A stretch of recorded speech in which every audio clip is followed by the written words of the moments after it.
बिस्मिल्लाहिर्रहमानिर्रहीम। अस्सलाम वालेकुम dear students of 9th class.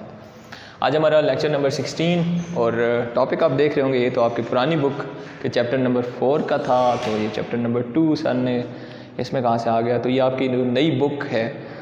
तो मैंने कोशिश की है कि अब उसको वहाँ से शुरू करो। पीछे कुछ हल्की फुल्की चीज़ें रह गई, लेकिन वो इंतहाई मुख्तसर है, वो कभी एक लेक्चर में बनाकर आपको उसमें बता दूँगा।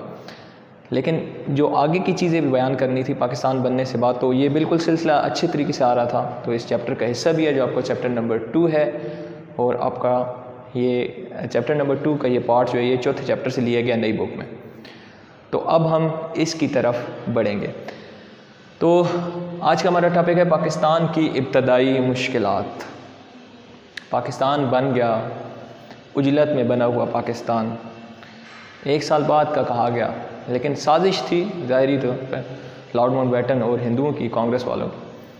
तो उन्होंने कहा कि जल्दबाजी हो तो ऐसा कोई पाकिस्तान बने जो फिर बहुत जल्दी ही दोबारा हिंदुस्तान का हिस्सा बन जाए। ये थी वो साजिश। लेकिन हमने जिन कुर्बानियों से, हमारे कायद ने जिस तदब्बुर से, जिस सियासी बसीरत से पाकिस्तान हासिल करवाया, और मुसलमानों की जद्दोजहद, अवाम का साथ और दीगर जो कायदीन थे उनकी मेहनतें, तो कैसे मुमकिन था कि जब ये चीज़ हासिल की जाएगी तो इसको बड़े ही आसानी से दोबारा वापस कर दिया जाएगा।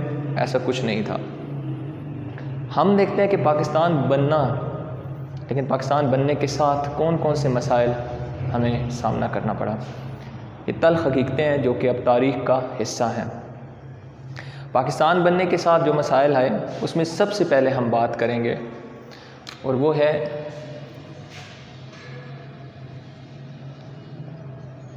रेडक्लिफ की नाइंसाफ़ियाँ।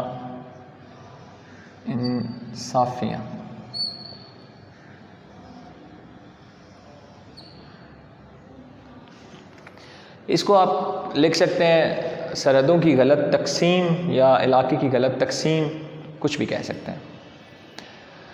अब हुआ क्या कि हमने पढ़ा कि 3 जून 1947 के मंसूबे में, जैसे कि मैंने आपको बताया था कि पंजाब और बंगाल की तकसीम का फ़ैसला हुआ तो हदबंदी कमीशन कायम किया जाएगा।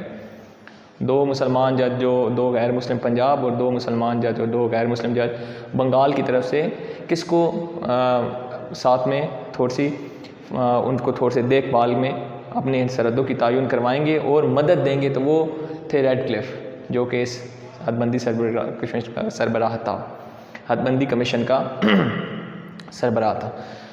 लेकिन क्या हुआ कि पंजाब की तरफ आते हैं तो हमें नज़र आता है कि वहाँ पर मसाइल बने, और एक ऐसा मसला जन्म उसको दिया गया, बल्कि 2, एक तो बहुत बड़ा मसला जो अभी बताने जा रहा हूँ, और दूसरा जो आज तक पाकिस्तान और भारत के दरमियान वजह तनाज़ा चला आ रहा है। इसमें पहला बड़ा मसला है कश्मीर, और इसमें दूसरा मसला पानी का मसला।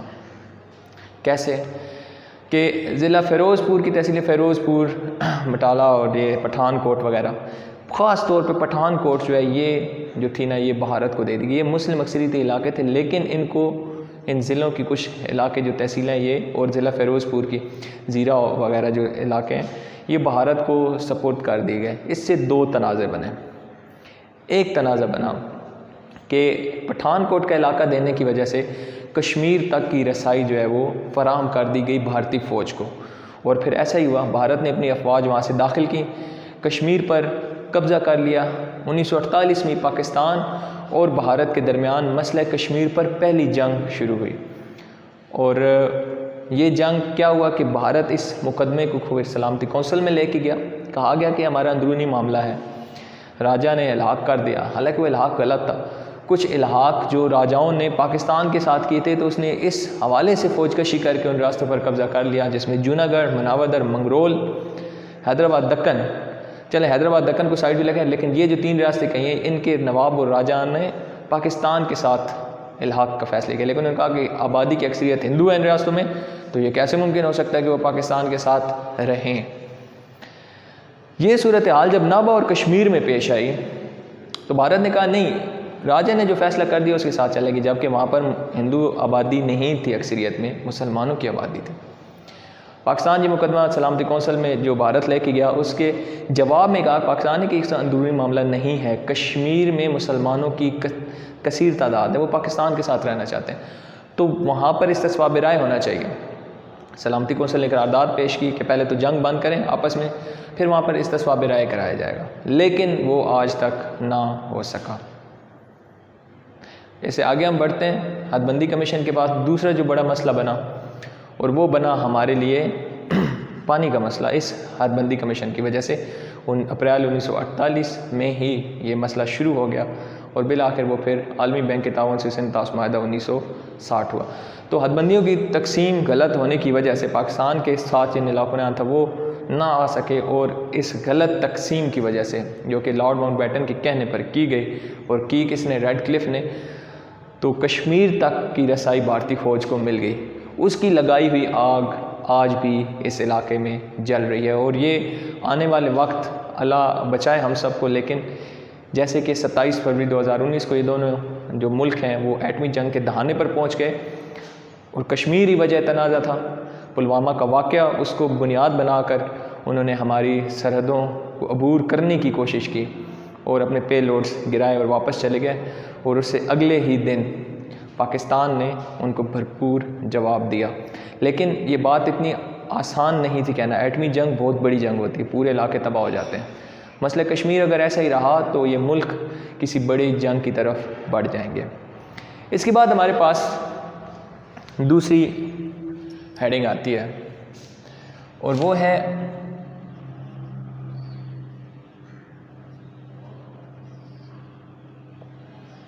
महाजरीन की आबादकारी।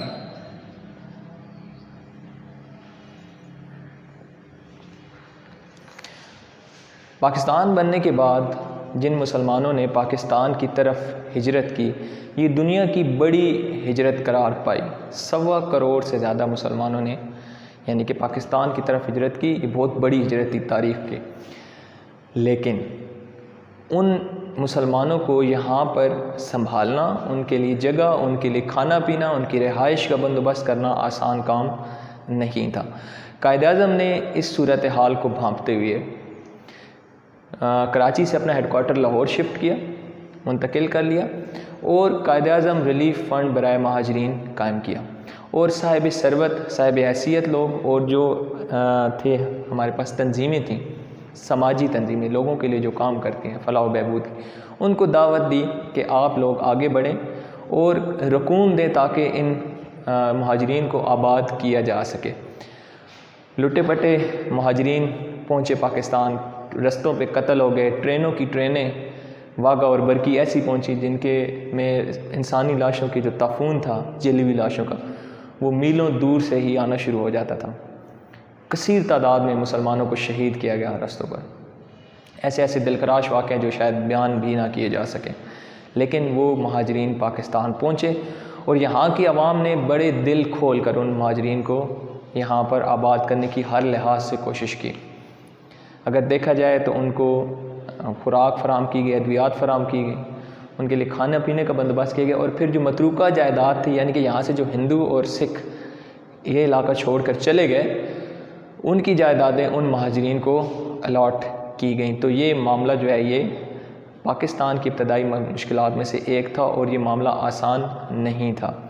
ये मामला कुछ वक्त जो है वो लगा इसको संभालने में, लेकिन आखिरकार जो है ये वक्त जो है वो बेहतर होता चला गया।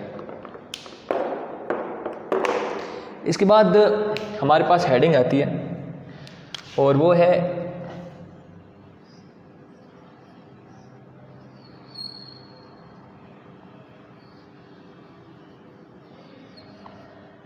इंतज़ामी मुश्किलात। इंतज़ामी मुश्किलात के हवाले से देखा जाए तो आपको मैं पहले चैप्टर में बताया था कि माशी महरूमी जब मुसलमानों की शुरू हुई तो अंग्रेज़ों ने सरकारी नौकरियां जो हैं वो मुसलमानों के लिए बंद कर दी, ख़ास तौर पर फ़ौज की नौकरियां और आला ओहदे जो थे। तो सरकारी नौकरियों में मुसलमानों की कम तादाद थी। पाकिस्तान बनने के बाद यहाँ से हिंदू और सिख जो कमज़र्फ लोग थे वो यहाँ से जब गए तो उन्होंने दफ्तरी रिकॉर्ड भी साथ में जला दिया। हर काम वो किया ताकि पाकिस्तान को नुकसान पहुँचे। दफ्तरी रिकॉर्ड जला दिया, तोड़ फोड़ की, सब कुछ कर दिया और रवाना हो गए हिंदुस्तान।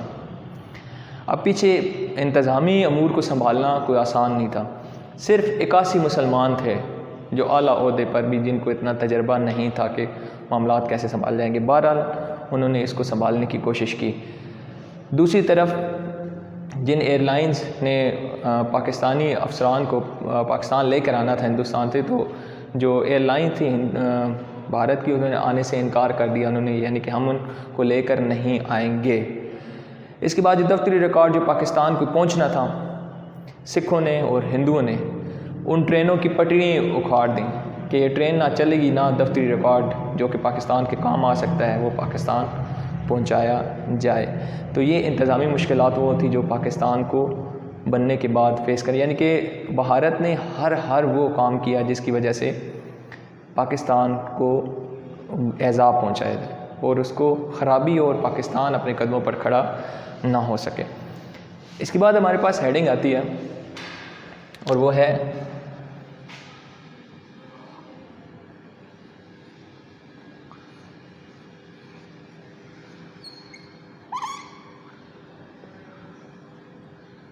असासों की तकसीम।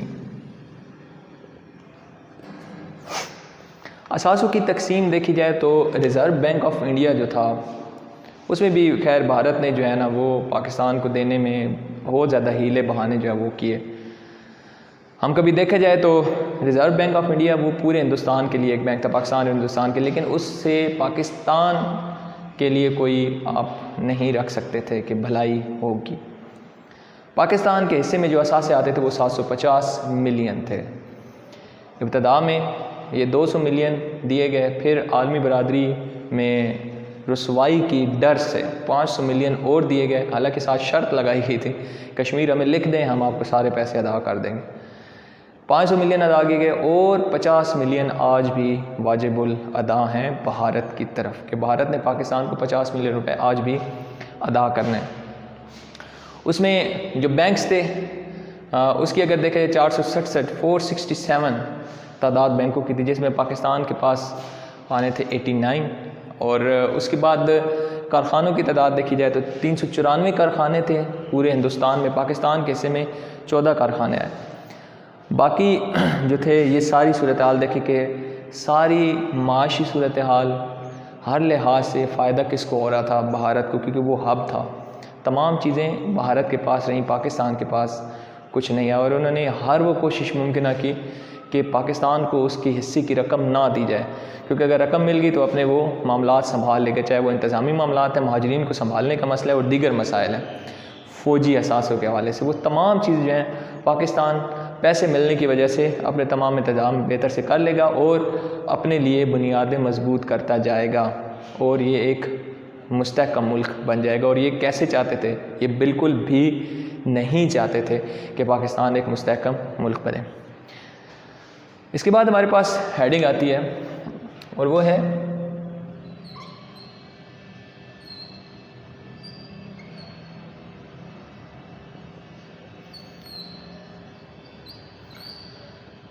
फ़ौजी असासों की तकसीम। फ़ौजी असासों की भी तकसीम होना थी। हालांकि जो यहाँ का कमांडर इन चीफ था वो चाहता था कि इन दोनों मुल्कों की फ़ौज एक ही रहे और मैं उसकी कमांड करूं, लेकिन पाकिस्तान ने इससे इनकार कर दिया और फ़ौज की तकसीम का मुतालबा कर दिया। 36-64 के हिसाब से जो असासों की तकसीम फ़ौजी होना थी तो उसमें 36 और 64 और पाकिस्तान को 60 मिलियन रुपया देने की बात कही गई, क्योंकि 16 ऑर्डिनेंस फैक्ट्रियाँ थी उस वक्त और कोई भी पाकिस्तान में नहीं थी, यानी कि असला बनाने वाली कोई फैक्ट्री भी पाकिस्तान के हिस्से में नहीं आ रही थी। तो और ना ही भारत उसका कोई एक पुर्जा भी पाकिस्तान को देने के हक़ में था। तो कहा गया कि पाकिस्तान को इसके हवाले से 60 मिलियन रुपए दिए जाएंगे। भारत ने जब इसमें भी हीलो हिज्जत से काम लिया तो कमांडर इन चीफ ने इस्तीफ़ा दे दिया इन तमाम हालात के। हमने वादे किए, सब कुछ किए, लेकिन वो भी पूरे वो भी नहीं हो रहे। वो यहाँ से इस्तीफ़ा देकर चला गया। पाकिस्तान की रकम जो है वो भी पाकिस्तान को यूँ ना मिल सकी। और जो वहाँ से असला वगैरह पाकिस्तान में आना था वो उन गाड़ियों में ईंटें और पत्थर जो है वो भरकर पाकिस्तान की तरफ रवाना कर दिए गए। इसके बाद हमारे पास हेडिंग आती है और वो है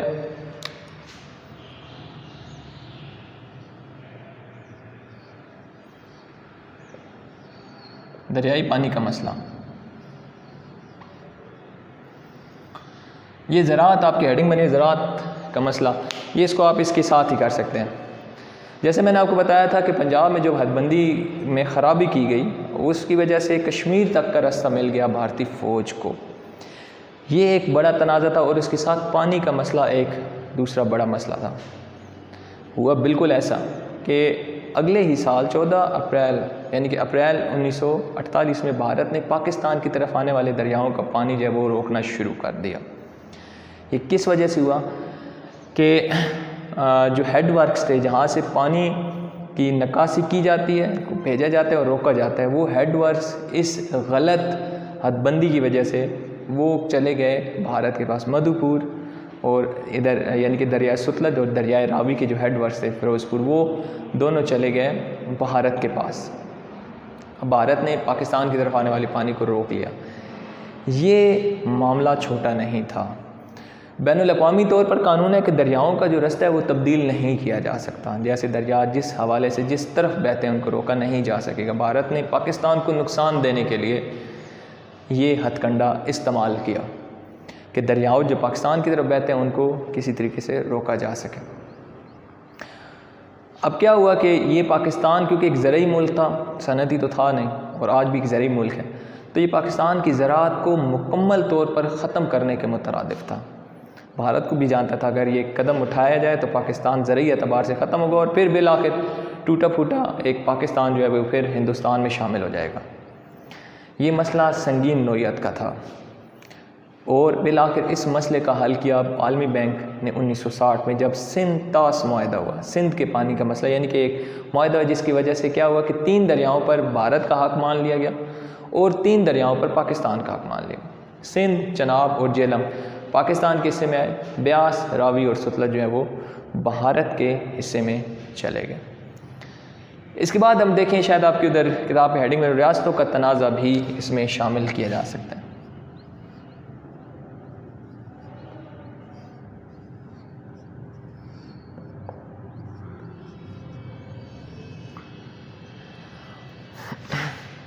बर सग़ीर की तकसीम के बाद 635 कमो बेश रियासतें थीं यहाँ पर नवाब और राजे जो हुक्मरान थे, इनसे कहा गया था कि वो जिस इलाके के साथ चाहें, मुल्क के साथ चाहें, इल्हाक़ कर लें। कुछ बड़ी रियासतें कपूरथला, बीकानेर, जम्मू कश्मीर और हैदराबाद, दक्कन, जूनागढ़ वगैरह थी। इनमें से कुछ रियासतें जो है वो अपना फ़ैसला ना कर सकी और भारत ने उस पर फ़ौज कशी कर ली।